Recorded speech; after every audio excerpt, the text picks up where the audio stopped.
Hey, welcome back to It's Okay, Habibi. Today, Noel and I are talking about prenups. I know it's messy, but it's really not, so we're going to talk about it. We're also going to explore why trust and communication are everything in relationships, and of course, we are tackling the emotional weight of cheating. How it impacts trust and what it really takes to rebuild a relationship after betrayal. Let's get into it.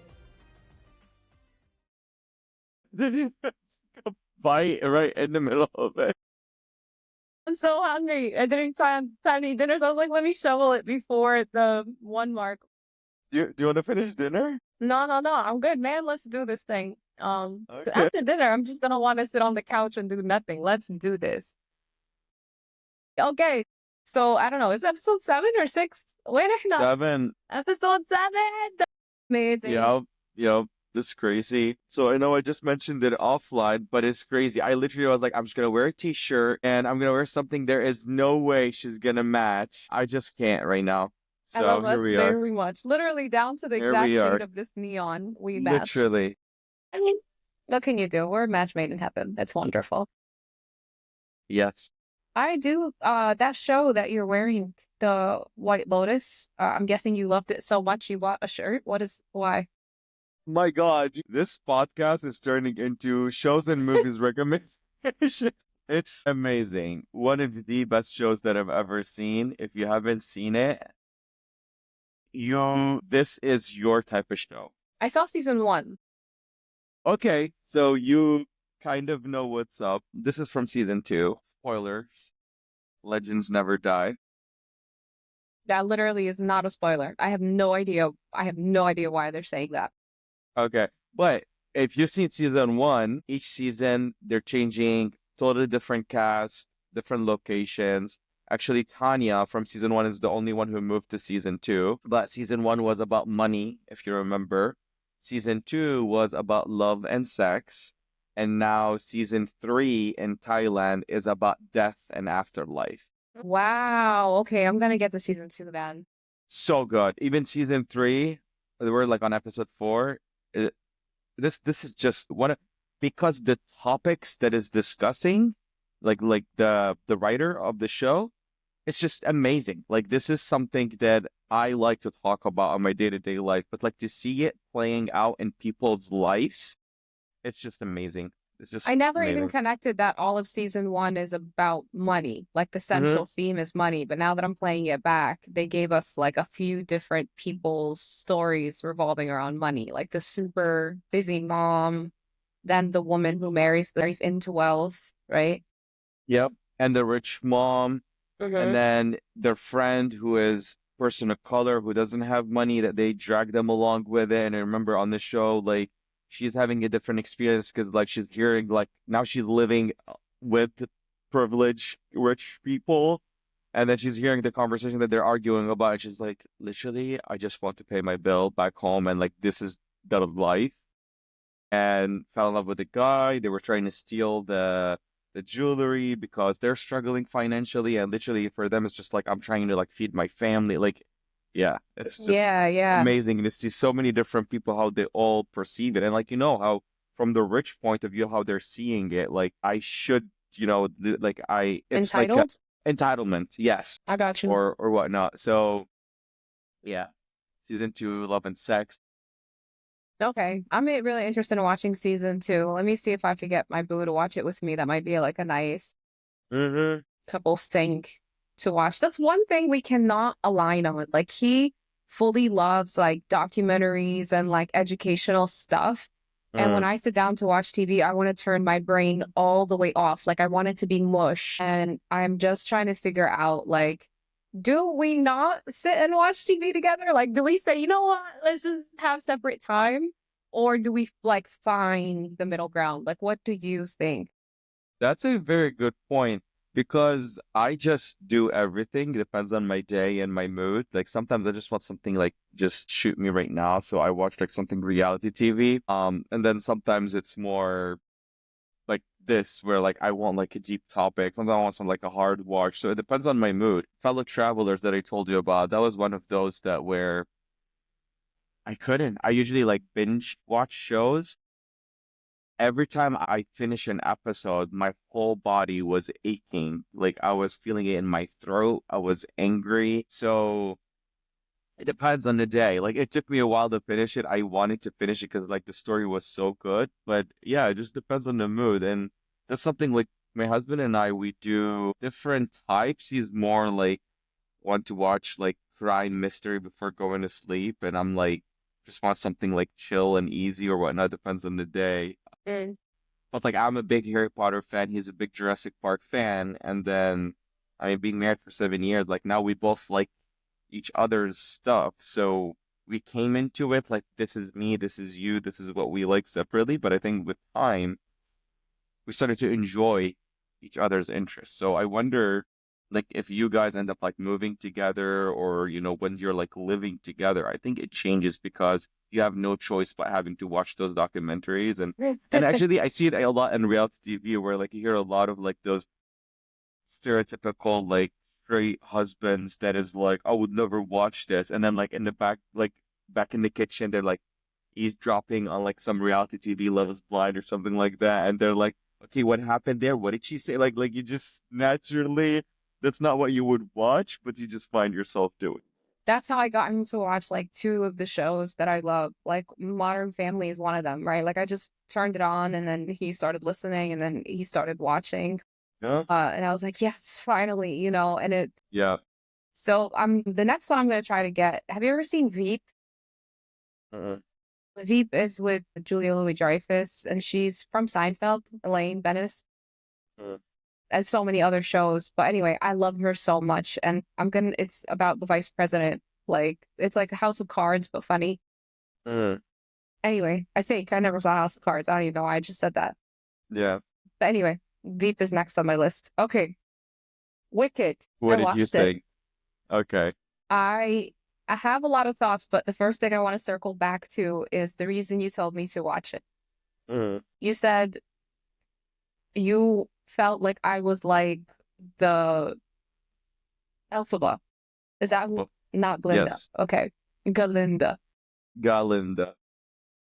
Okay, why? I mean, going back to our conversation, like even about Survivor or whatnot, like you have this fight in you about wanting to do the right thing whatsoever. And my opinion on that movie is what I like to see that dynamic between Alphaba and Glinda, and that most people who ends up leaving the movie are like judging Glinda for the decision that she's making. And they would be like, if I am in that position, I would definitely do what Alphaba did.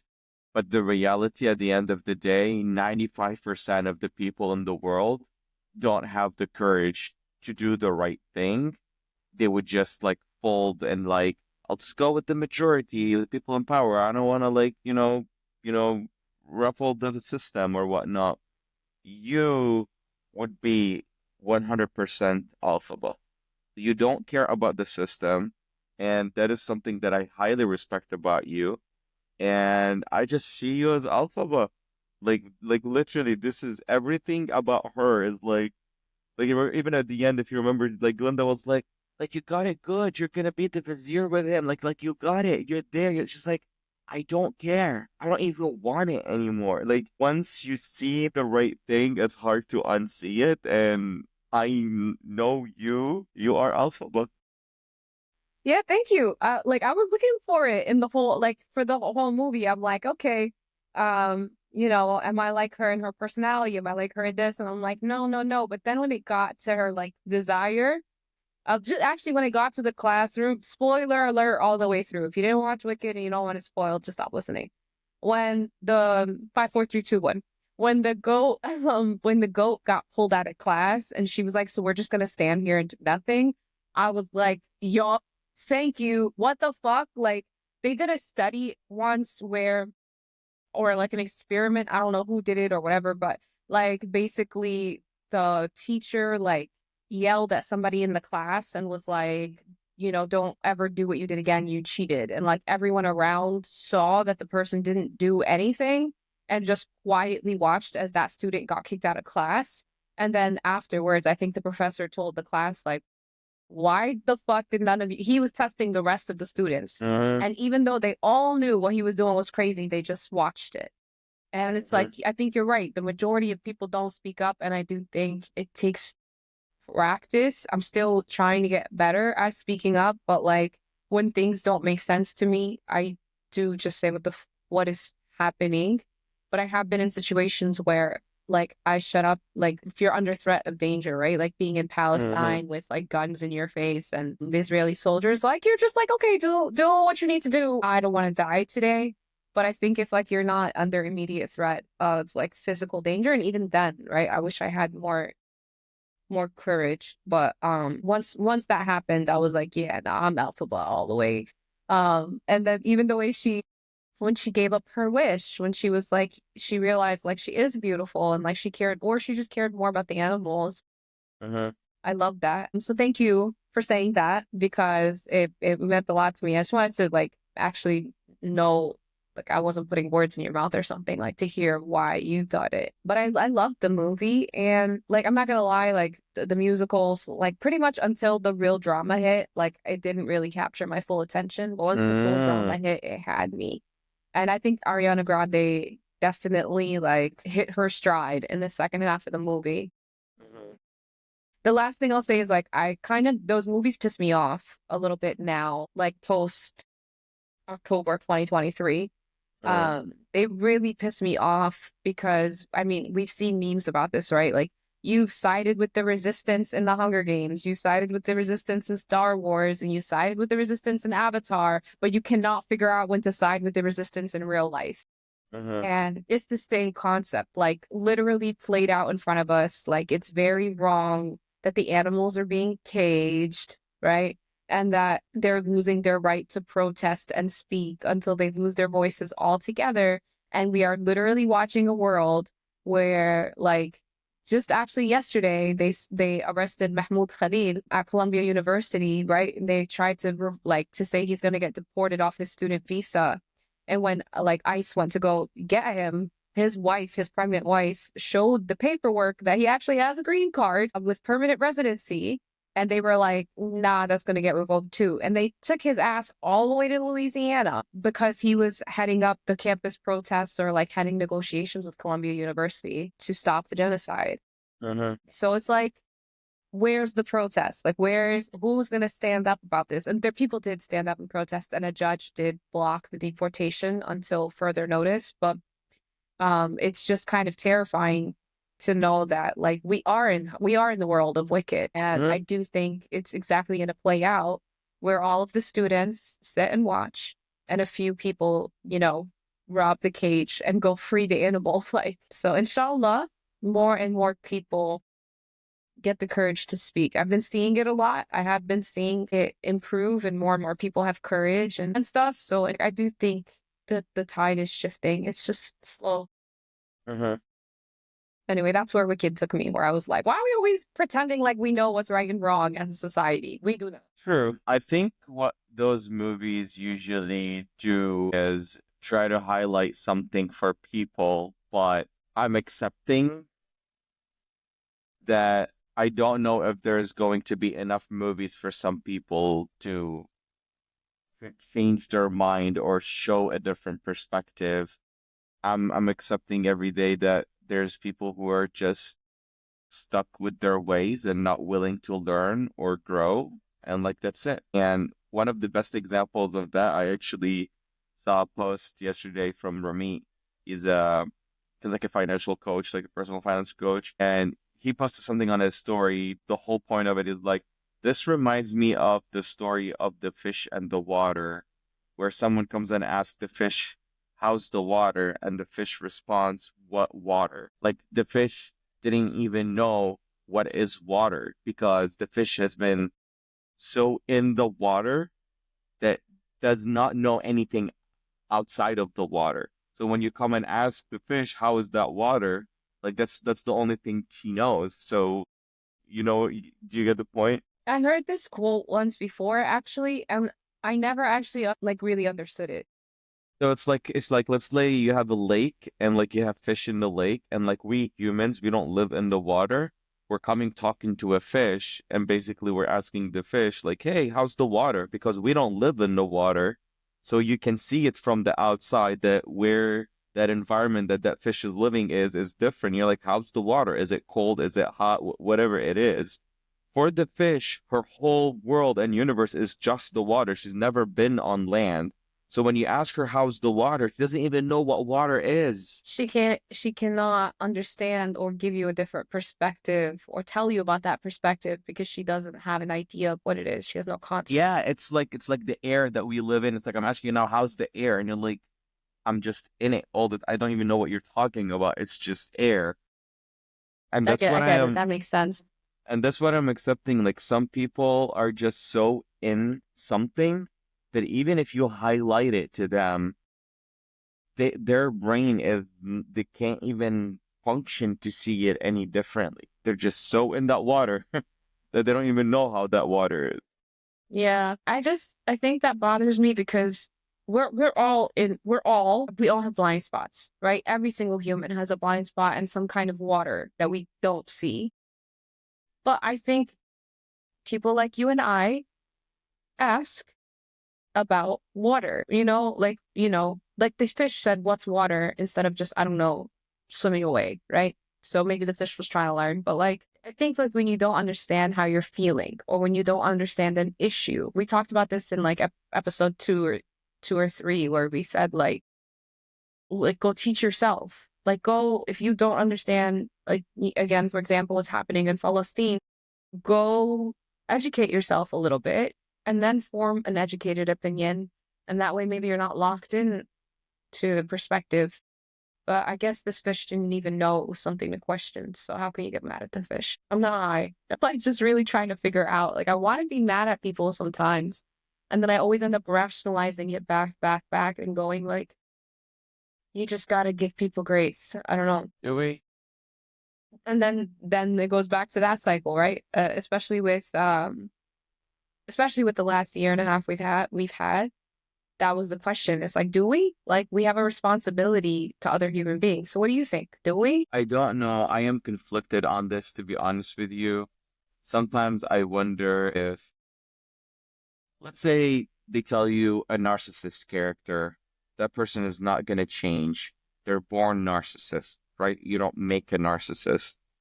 So can I really blame that person for being a narcissist if it's just what he's born into? Are they And that's born all, narcissists?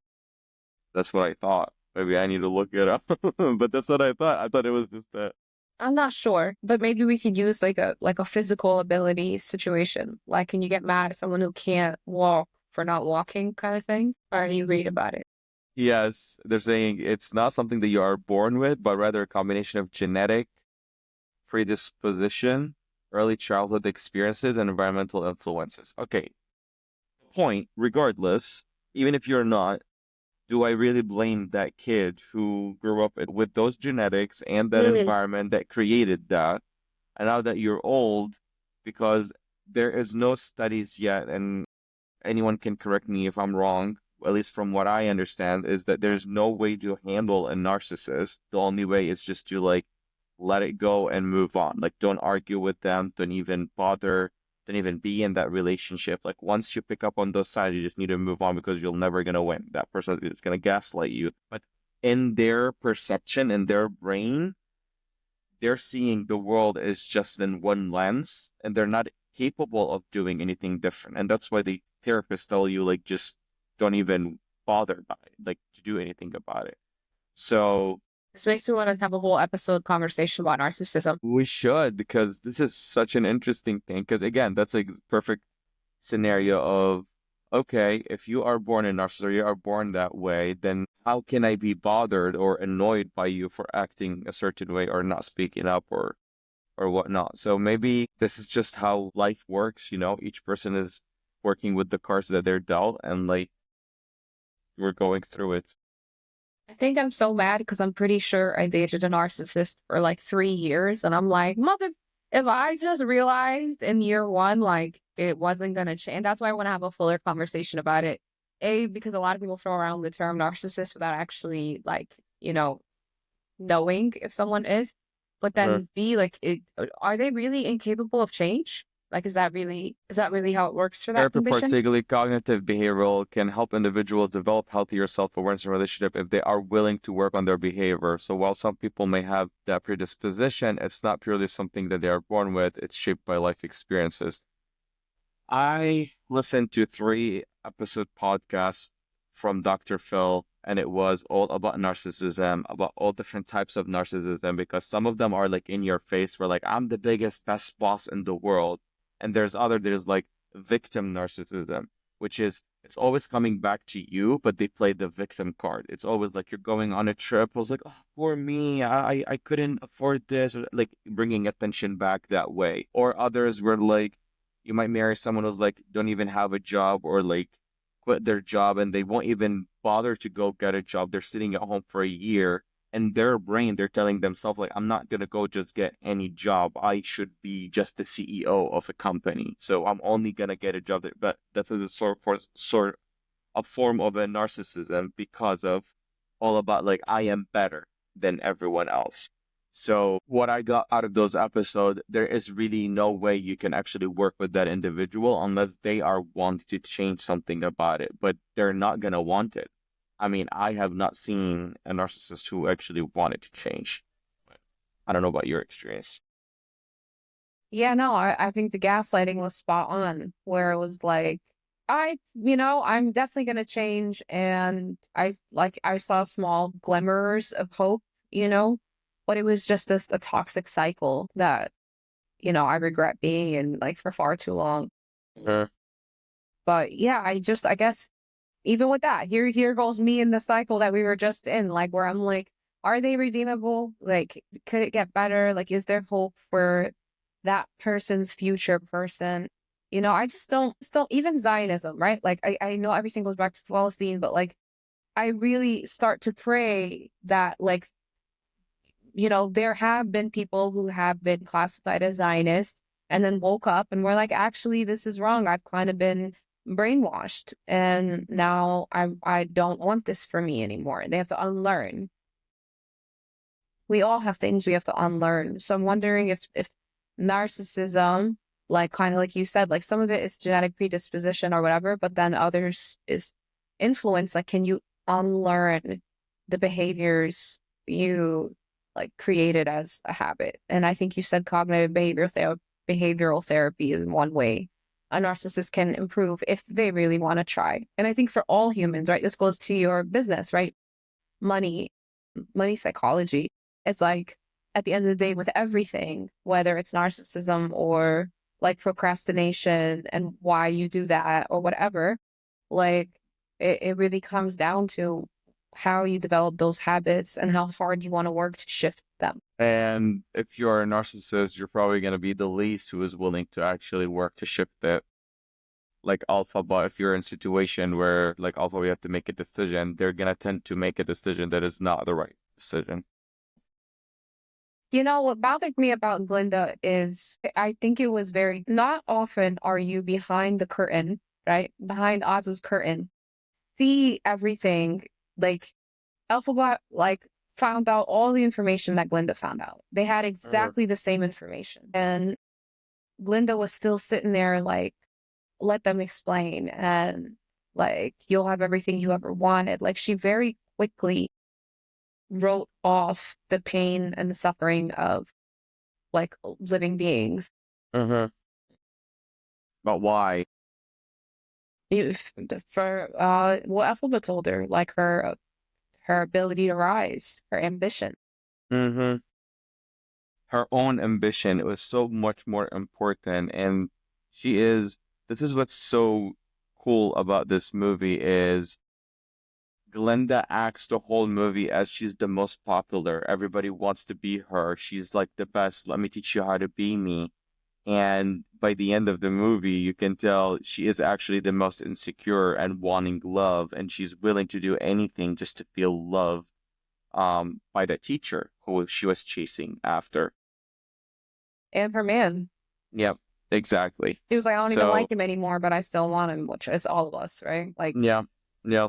um, but I think what's most important in how the film painted her in the end and how Ariana played it, she was still likable. Like, even in the end, when she chose what she chose, like, I still liked her. Like, I still had hope for her. You even see her in the beginning who she is. Like, so I can't wait to see, like, the to be continued. I can't wait to see the part 2 to see, like, when does she justify? Because in the end of this, she knows it's wrong. You can tell she feels guilty. Like, you can tell it's bothering her. And then after a while, I think that brings me back to Veep, actually. In the beginning, the reason I love that show so much is there's a character arc that the vice president goes through on her ascension to power, where in the beginning, this is how I see it. She cared a lot about, like, issue 1, issue 2, issue 3. But in order to rise up through the ranks, she had to start compromising how much she cared about issue 1, issue 2, issue 3, and trading and, making deals. And I'm guessing this is probably what AOC did, because in the beginning she was so amazing for the people, and then slowly you start seeing, like, I don't like you. I don't like anything about you. You've traded everything you said you would be.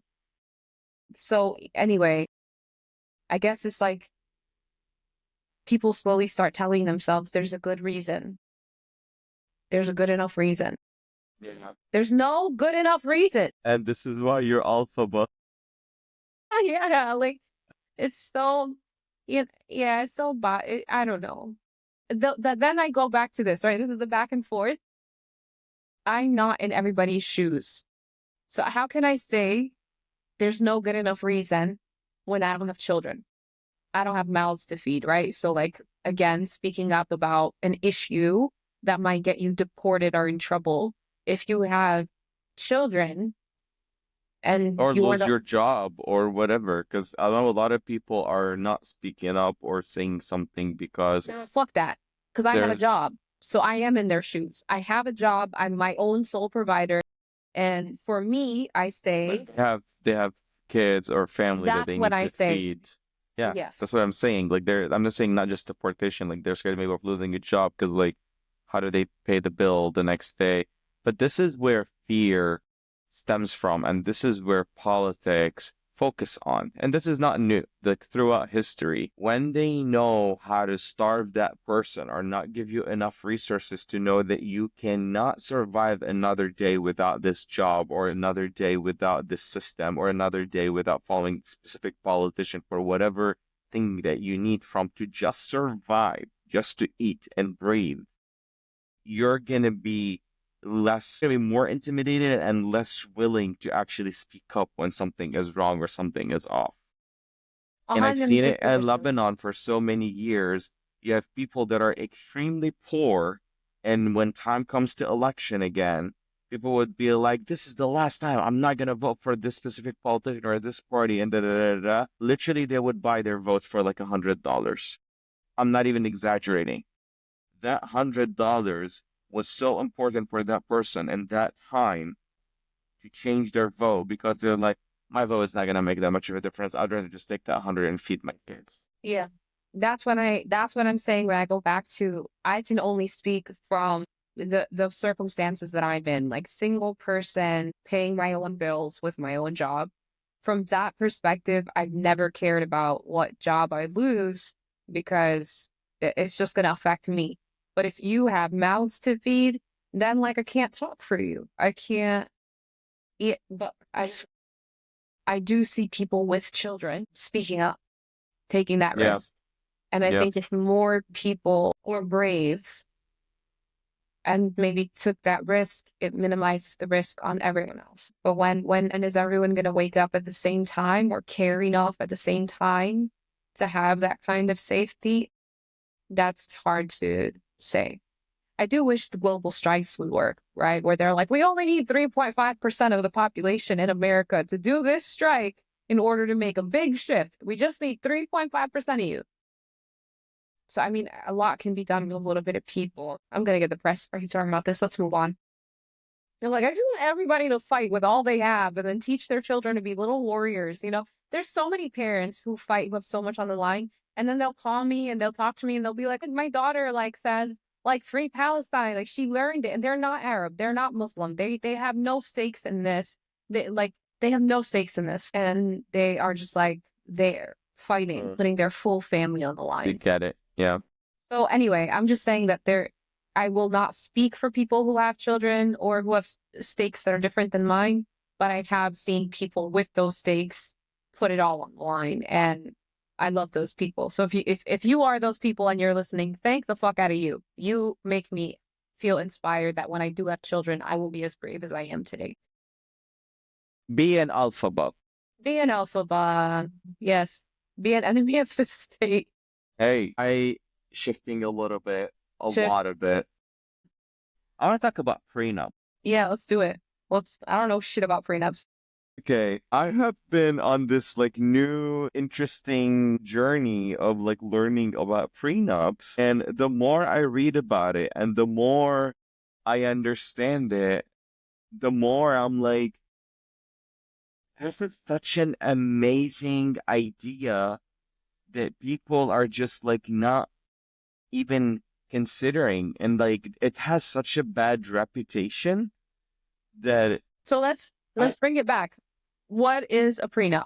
And what does it apply towards, right? Like, is it just prenuptial money, like pre-marriage? literally, it's not Okay. just about money. It could be anything. It's literally a paper that you sign, you and the person that you're getting married, putting whatever rules that works for you, so that in case of that relationship did not work out down a road, like the marriage specifically, then you go back to based on that paper, and whatever you've decided on that paper happens, rather than giving the power to an attorney or government or judge or whatever, to make that decision for you.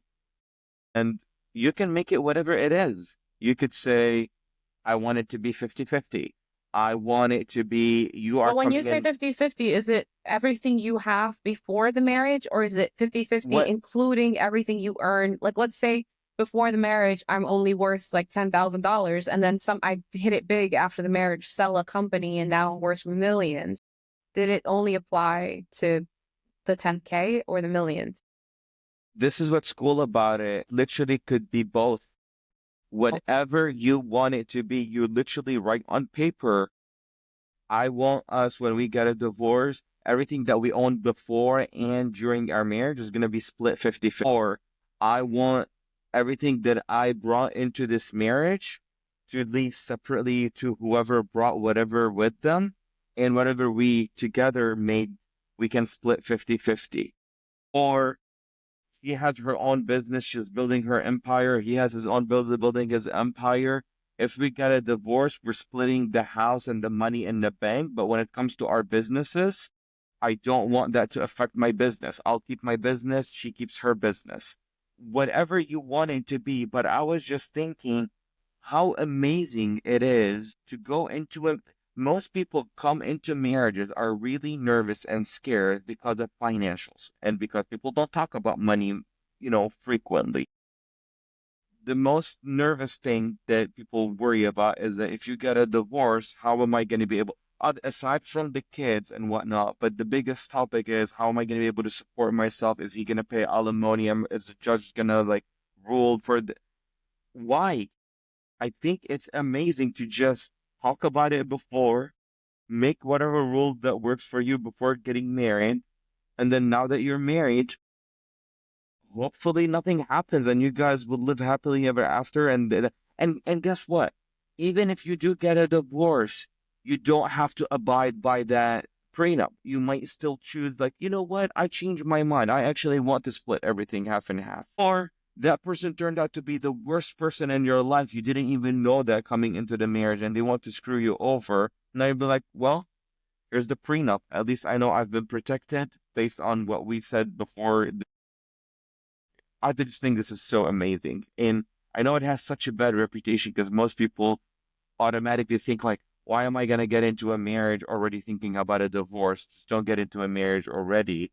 But this is reality. Why would you go get a life insurance thinking about you might die and some money to support your kids? Why would you go get insurance at all and thinking like, oh, you might get a disease and like something gonna happen? Like, like there's a lot of like wise that people do, but there's something about this prenup that scares people that no, I don't want to even consider that because it's as if I'm telling like I'm gonna get like a divorce. My only understanding of prenups is probably from television, in which it's usually the man presenting it's usually a heterosexual relationship. Let's start there. And it's usually the man presenting the woman a prenup because he wants to protect all of his money so that she can't take it when they Uh-huh. divorce. Uh-huh. But they never go over in the shows. They never go over that like the flexibility of it, or that you can go 50-50, or that like you can decide all these different ways. I think it's always presented as the person with more money wants to make sure they keep all of their money after the fact. And that always made me want to say like, well, I want a cheating clause in there, because if like you cheat on me, then no, you don't deserve to walk away with all your money. But if And you can. yeah, that would probably be me. I mean, I'm going the Islamic route, but like if I was going the American or like the non-Muslim, yeah, because I am an American. I always say that because I think of the language transition, just to make it clear for listeners. But like for the non-Arab or non-Muslim route, that would be the only thing. Because otherwise I'd be like, take all your money. Like take whatever's yours, you take whatever's mine, I take, or that 50-50 route. But like definitely not if you're a fucking cheater and wasted all these years. I had babies from you, whatever, and now you just get to walk away with your empire intact. Like, I don't know, but that sounds vengeful. Makes me feel bad. But it's It true. is It's how I vengeful. feel. It It is is vengeful, but vengeful. it's how I feel. So the Islamic interlude that I always add is like, and I'm kind of like learning about this process now, right? From episode 1, the shocking of episode 1. But it's like you go into the marriage with that we talked about, that contract that like the two families agree on, and then it's like, the maher, like how much the dowry is or whatever, like how much you're gonna get in the beginning of the marriage. And then there's also an agreement on how much you would get in the case of divorce. And so there's like a standard amount or something. There's like a standard amount or something that is for the divorce. If you don't want to say anything, like you still have to put something Uh-huh. to guarantee. And then there's like other rules about what again, heterosexual relationship, what he is required to do, if she has kids, if there are no kids, whatever, like there's all these protections in there. But if the woman who's getting married to another Muslim man, they're both Muslim, what if she is extremely rich?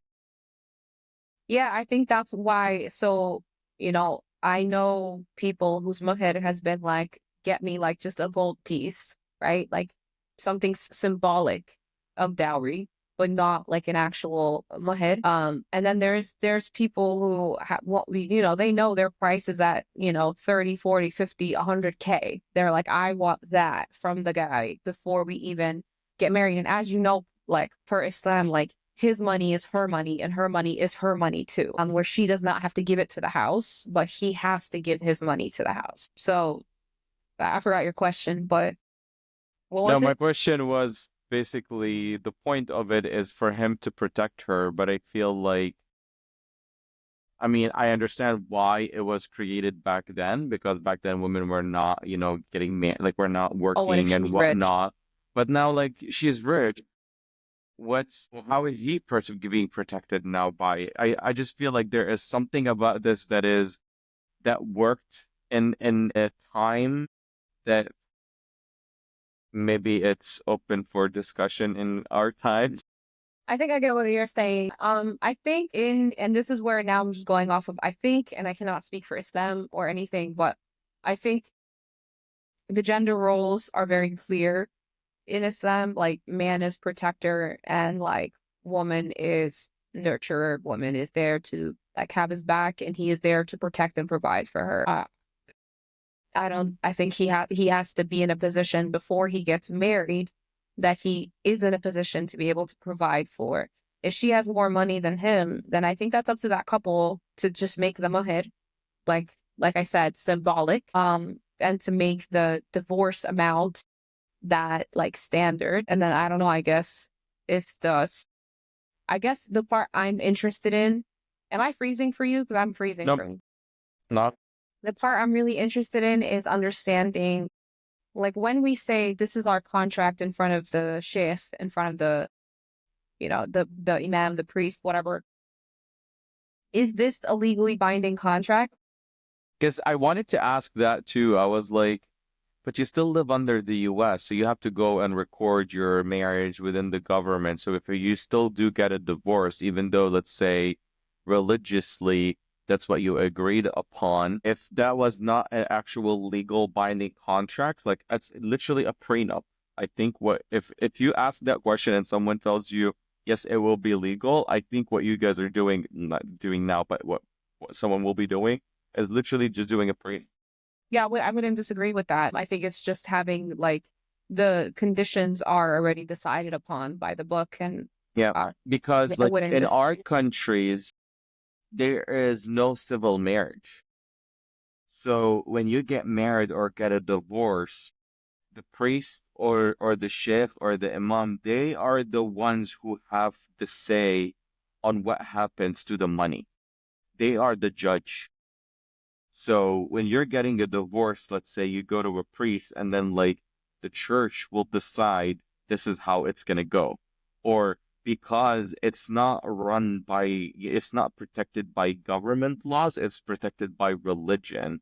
And I quote religion because that bothers me because I've heard so many horrible stories of women in Lebanon that got screwed because the man knows someone and then the I sheikh was thought like, that yeah, I know. immediately. Or the priest knows someone. But this is how it is, to be honest with you. And Mm. you can ask, your man and see like if that's how he understands it from like our countries that we come from. I know over here it's different, so I think over here it's probably going to be through a prenup, which is better because at least now you're even more protected. But I know in our countries, the government is not involved at all. If actually the church tells you, if the church has the right to tell you, I don't want to divorce you, regardless. We have people that like they're married for 15 years, dragging on their divorce papers, and they would not get a divorce. Because the church said no, or because one Yep, party said because no? the church says no. Why would the church say no? Whatever the decision on that situation could be like, oh no, we don't want to break the family. We want you guys to still try to work it through. And they're like, I don't want to work it through. Like, I'm done. No, you're not done. I mean, I'm making an extreme case right now, but I've known of cases of people couldn't get a divorce Yeah, yeah. or I their think, divorce just dragged on. yeah. Okay, so going back to the subject, so I just wanted the Islamic interlude of saying that, like, that's the process as I know it. On whoever's listening, feel free to add comments of like what I got wrong and or add nuance to the conversation. But going back to like your interest in prenups, like, so you were trying to dispel like why people think it's such a bad thing. I had a bad reputation or like I always saw it as something bad because to your point, that's what we see it as like somebody's trying to protect their money. But the more I'm learning about it, I was like, this is the best thing that could happen. Like it should be so normalized. People should be talking literally what you are considering of doing. This is literally a prenup. So how are we like not making this even more normalized everywhere? Like I think should be whatever. You come with your debt, maybe you leave with your debt, or you come with your debt, it doesn't matter. Whatever you make it to be, like it doesn't matter. It's just and like I would feel even safer going into a relationship knowing that if things gets bad, this is how it's gonna end up. I know it. There's no what if. Literally, we agreed on it. It's a contract. Yeah, I think maybe people are afraid of exactly what you said, of that conversation of like, why would we talk about the end? I think that's scary for people to think they're going into something with plans for the end. I felt comforted, like I said, for when I looked at knowing that my partner really cares about the religion and upholds the religion. I felt Uh-huh. comforted by how it's requiring the finances to go. I was Uh-huh. like, this is great for me. I don't know if I was marrying like a non-Muslim or like a whatever, somebody that didn't care that much, right? Because you can be Muslim and just not care that much. Uh-huh. I guess I guess I would want to be lightly nudged into a prenup so I could put that cheating clause in there. I could be You're so hung up on the cheating. brother. It is so. I think that's like. I think abandonment or like lying really bothers me. Like if my partner or spouse or whatever came up to me and was like, "I'm losing interest. I want to get out of this. I have feelings for someone else." Like I think you can say anything to me, and I will say, "Let's figure this out together. Thank you for coming to me," before I say, "I'm going to burn this house down." But if I have to find out that you are a scumbag of a human that lied to my face every day and that did all these things, and, you know, if we have children, like you also are now giving the children complexes, I just think it's like, I just don't condone it in any way, shape, or form. I don't think it's okay to intentionally hurt another human being. And to me, cheating is intentionally hurting another person. And so I don't find it to be, nah, Bothers you. it bothers me a lot. Yeah, I'm gonna burn this house down and I'm gonna make sure I get all the insurance money. I don't really know. I'm not, this is a joke. Joke. Okay. Yeah, I mean, I have a different perception of cheating. I don't You even do understand. tell me please. Yeah. Color it beautiful. Go No, ahead. I just don't see it as cheating personally. I think the word cheating is similar to like how it has like a bad rep with like prenup, because cheating is like you're doing something without me knowing or whatnot. I do feel like if I have a good communication in my relationship, like it wouldn't get there. But if it did get there and like that person did end up like going and like, I mean, what is cheating? Is it just talking to someone else? Is it having feelings? Is it just sleeping with someone? I Because think it's it's like it very, could be, yeah. I think it's clearly I'm triggered. I think it's very clear in the relationship, right? Like some people have open relationships. There's no cheating. And some people have, you can go ahead and hook up with other people, just don't kiss them on the mouth, right? Like it can get as specific as a prenup.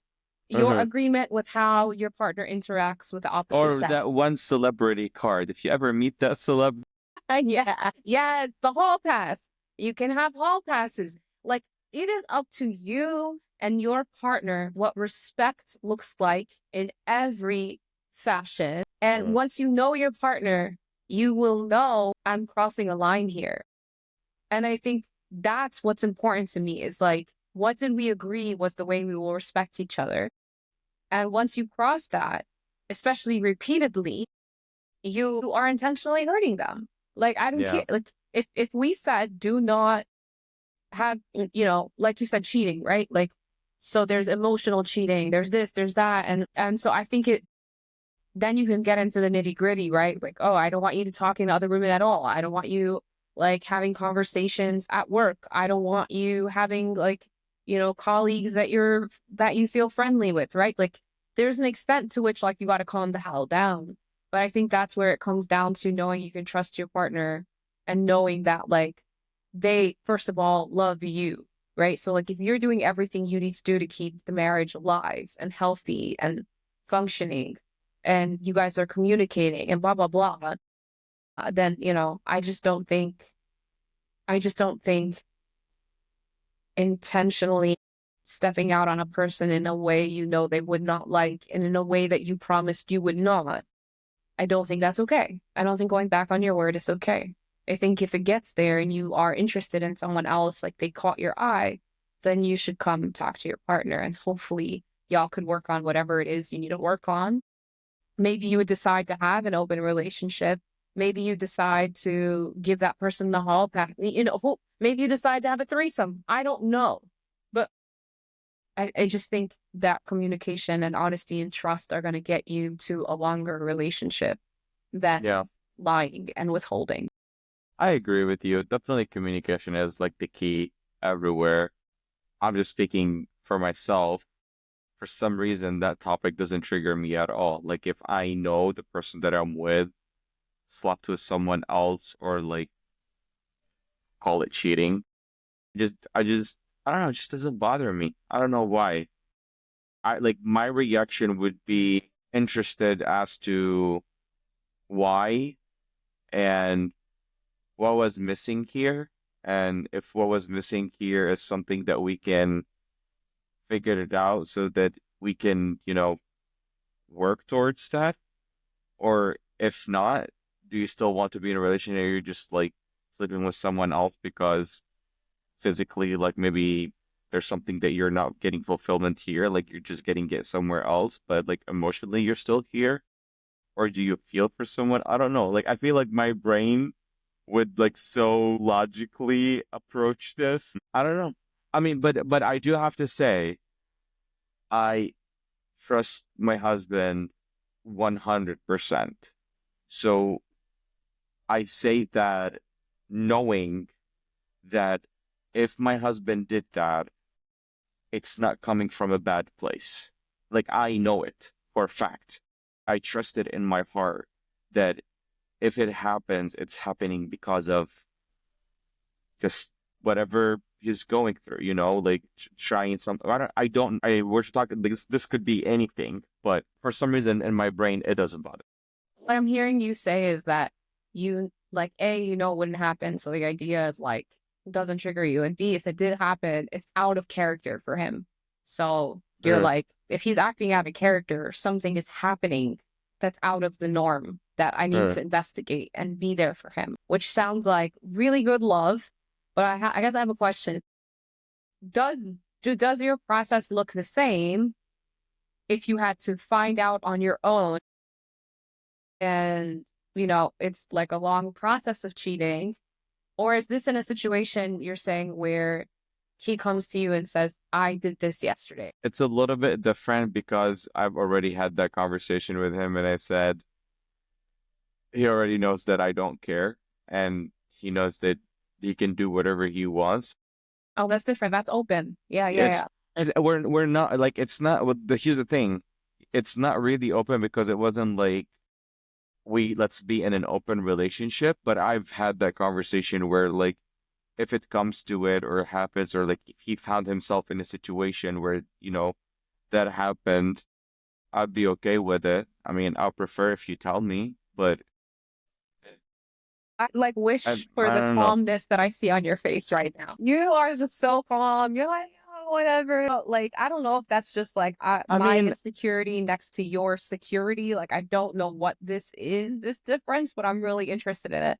I do have to say I have never been cheated on, so I don't know what that feels like. So that's probably where that is coming from as well. Mm. And I really love and trust my husband, and I know that he loves and trusts me too.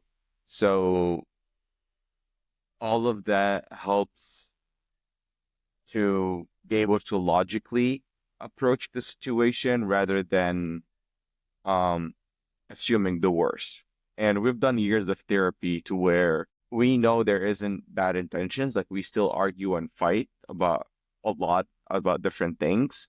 But we know, like deep inside, it's not coming from like, I want to hurt you. I want to cheat on you because I want to Mm. do, you know what I mean? So I think there's this trust that is so deep that if it happens, could have happened. I mean, how would I know? I mean, he should tell me, or we talked about tell me, but I'm just saying, like, it just doesn't bother me.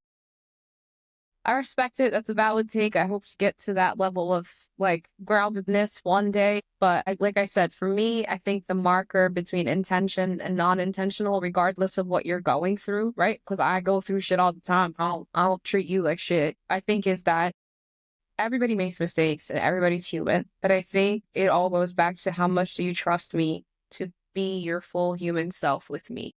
Mhm. And if you can't come talk to me about whether it's finances or like we talked about this, like if I can't go to my person and talk to them about something I feel ashamed about, they're not my person. And so I think that's what matters most for me is like when we make a mistake, do we communicate it or do we hide it and then keep making the same mistake? Mm. If you're acting out a character for a sustained period of time, brother, that's your new character. I wonder if jealousy plays a part in that too, Like, am I jealous? or do you feel your worth based off of how that partner is with you or committed to you? Like this is how you confirm your worth in that relationship. I think knowing me, no, I feel worthy and I feel that I can live without anybody because I Mhm. Yeah. So I think it does play a role. Like if your partner doesn't see you as sexy, if your partner doesn't like do certain things, then yeah, you start to question, like, is it me? I do see that, but no, that would be a very small percentage. I think for me, it's your character is in question. I'm a very like big person on principle, right? We just talked about alphabet.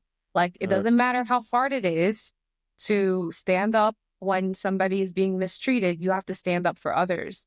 So why would I allow myself to be mistreated by you? Why? That would show me low self-worth, right? Again, there's everything is circumstantial. Like if somebody makes a mistake and they're going through something in their head and they come to you and they say, I fucked up and this is what happened. This is why. This is how we could work together to make sure it doesn't happen again. Blah, blah, blah. Like I do think there's room for forgiveness and compassion with the person that you love and making sure that they know they can be human with you. But I think cheating in the terms that I'm talking about it, like I just see that as an injustice. And I think injustice is triggering for me. I think we're both just seeing it from different places. You're seeing it from the place of betrayal, and I'm seeing it from the place of don't know if that person is doing it maliciously to hurt their partner or they're just doing it because they're missing something. It could be their own self-insecurity of something. I know you're still working from your end, and you're like, I don't care, I don't want to hear it. I'm just saying this is where I'm seeing narcissism, right? Like, okay, that person is a narcissist and they have this disorder, but what is the remedy that you mentioned in the beginning? The narcissist to dating a remedy is stop fucking dating the narcissist. So now you want me to date a cheater and understand that it's just a thing. No, you stop dating the cheater. I hate you so much. No, absolutely not. And there's also, I will say, there's something to be said for intention versus impact. This is really important, really important. And this spans more than just cheating. You could not have intended to be malicious, but there's no fucking way that day in and day out of you making connections with this person, talking to this person, meeting up with this person, you know, like doing physical sexual acts with this person, sharing your emotional self with this person. These are all premeditated, conscious acts of maybe not intending to hurt your partner, but the impact is that you walked out on what you said you would abide by for them. Your word means shit, and you are not someone I can trust. You know, like, if you gotta walk away from a narcissist, you gotta walk away from a cheater. Unless you want to have an open relationship, then that's up to you. No judgment here. You do that. I just want to clarify that I am not saying go cheat and hurt the other person. I was just having a different point of view of Let's water.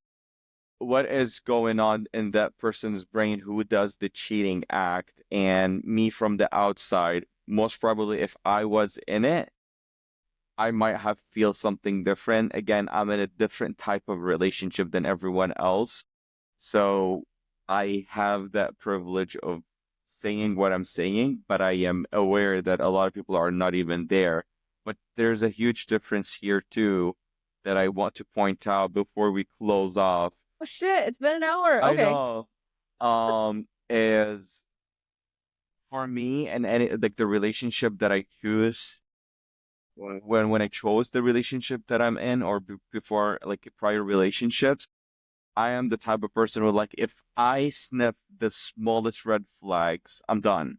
Like I'm done. I'm not even gonna da da da da. So it got me to be in this type of relationship where like I don't see any red flags and I trust it, and maybe that gave me. I mean, I've been married for 7 years, so it built up that trust and love to where I don't feel nervous. Like my husband right now has been traveling for I don't know multiple days. Like I message him once a day. Sometimes we call in the morning or at the evening, but I leave it up to him to reach out because I don't like I want him to go have his time. But it's just like that relationship is built on trust, and like we have our boundaries, like what is okay and not okay to do within the relationship, because we've talked about it. But again, I think we built it up to where I don't feel sad. That gave the capacity of like seeing that, and like I'm not even thinking about someone like you who is being cheated on. I'm like just thinking about like, okay, like if my husband is doing that, I wonder what's going on with him. But again, I think it's I don't know what's called in English, exception to the rule or something. That it's just the relationship that I have. But I know and I understand 95% probably of the relationships out there are not like that. So it's hard. May, I believe in Allah. Protect your relationship, and Thank you. may always be that. But obviously I am triggered from trauma. Like I did go through the process of like seeing messages and like Hmm. finding out, and it's Yeah. really the most hurtful thing that could happen when you put your guard down, especially when you're someone who does not put their guard down Yeah. and see that your kindness was taken for weakness. Hmm. Anyway, that was great. I think we should talk about next week, maybe talk about attachment styles. Not cheating. Not yeah. Yeah, no, clearly ML's trigger is being lied to and cheated on. We learned a lot Okay. today. Yes. Yes. That was a really good talk. See, I love those talks that just, I literally had to look at, like, are we on time? Or like, because you know us, we drag for 4 hours. Like, this would be never ending. But that was a good conversation. I really enjoyed it. Me too. Me too. I'm definitely shocked when I saw over an hour. I was like, holy shit, we yap. Yep. Yep. Yeah. Yep. Literally. Started with Alphaba, ended up with, I guess it's okay to cheat. It's not gonna be the title of this episode. I will actually, yeah, that's a great title, actually. All right, well, we'll do it. All right. All right. Okay. We'll wrap it up and we'll talk again next week. Talk to you next week. Bye. All right. Bye. Thank you for listening to this episode. If you enjoyed this conversation, please consider leaving a comment and a review. It helps us improve and reach more people. We're all just trying to figure it out one conversation at a time. So go easy on yourself, trust the process, and remember, it's okay, habibi.